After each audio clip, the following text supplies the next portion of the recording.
Nandito tayo ngayon mga kababayan sa bahagi ng EDSA kung saan ay nagkikilos protesta itong mga Liberal Party, itong mga grupo ng mga komunista, itong mga leftist ay sama-sama po sila para gunitain itong EDSA People Power na sinasabi nila ito yung hakbang para doon sa pagpapababa kay Pangulong Marcos. So dito sila, kaso meron din sila mga agenda dyan, hindi natin malaman kung ano.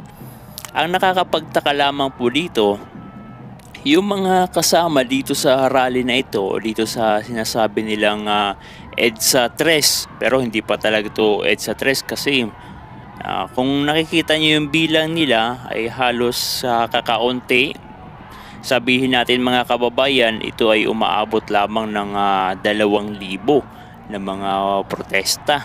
Nagpo-protesta dito sa bahagi ng EDSA. Expected 2,000, 3,000. Tapos ito pa mga kababayan, yung mga pumunta dito, mga bata, yung mga estudyante, yung mga college student ang nakikita natin dito. Yung mga kababayan natin, yung mga anak nila, hindi nila alam na sumama pala doon sa kilos protesta o dito sa EDSA na to. Ano to mga kababayan? Para sa grades. Kasi nandito yung mga estudyante ng iba't ibang matataas na paaralan, yung mga siguro, ito UP, paniguradan dito, UP, PUP. Ano pa bang mga eskwelahan na alam nyo na merong mga leftist na mga kumbaga front. So nandito yan sila mga kababayan. Konti lamang po yung bilang ng ating mga kababayan na matatanda. Ayan, may mga madre, yan, kasama yan, medyo matanda na yan. Merong mga lolo na nandito. Siguro sila talaga yung nakaranas kung ano yung nangyari nung EDSA. Pero yung bilang, siguro sabihin natin mga kababayan, sa napakaraming pumunta dito ay 80% ng mga pumunta dito ay mga estudyante. Estudyante sa mga paaralan na hindi alam ng mga magulang na ang kanilang mga estudyante, ang kanilang mga anak ay sumama sa rally na ito. At kahit nga napakarami na mga nagrarally dito ng mga estudyante, ay grabe, napakatapang po ng ating kababayang OFW at talagang pumunta dito sa may bahagi ng footbridge dito sa EDSA at pinagsisigawan itong mga nagrarally dito. Sabi ng ating kababayan ng Duterte, Duterte, Duterte. Tahimik, no? Tahimik. Yung mga nasa paligid natin, ito, yung mga nasa gilid-gilid natin, ay napakarami niya nakapalibot sa atin ng mga leftist, itong mga kasama dito sa rally. Sila kasi yung mag-o-organize, mag-monitor ng lugar kung baka may mga nanggugulo.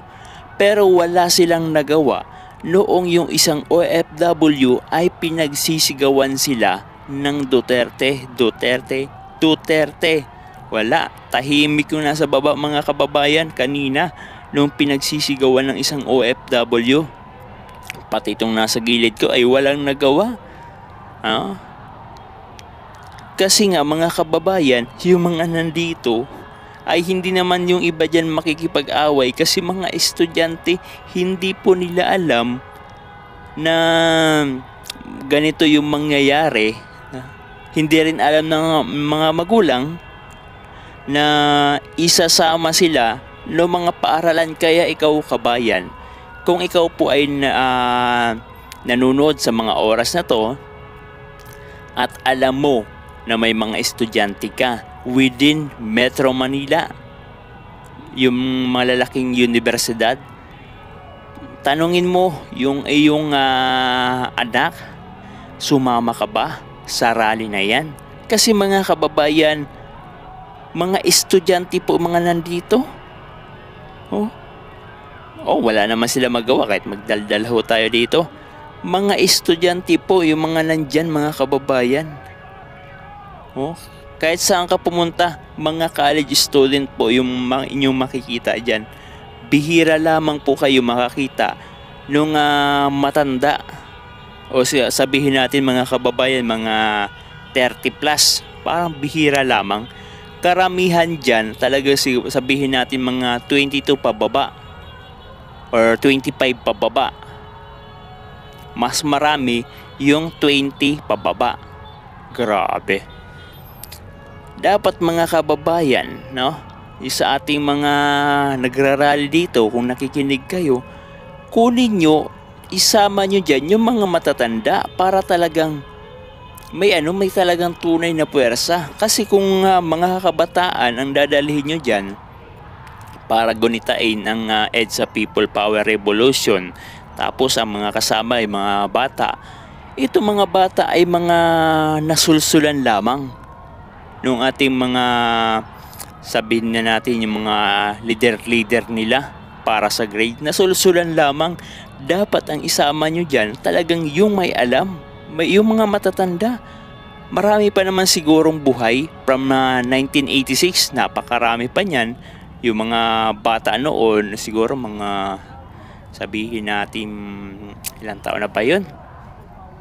So, pwede naman. Kahit mga 10 years old sila noong 1986, ramdam na nila yun. Isama dyan, kasi katulad nito, mga kabataan, nasulsulan lamang sila na ganito. Hindi nila alam ang tunay na nangyari noong 1986.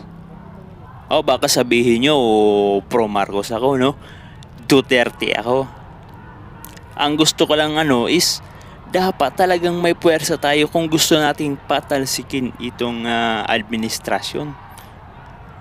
Kasi ito mga kababayan, nag-cause lang kayo ng matinding trapiko dito sa EDSA.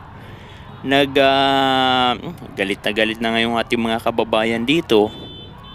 Kasi nga, grabe na yung traffic na ginawa.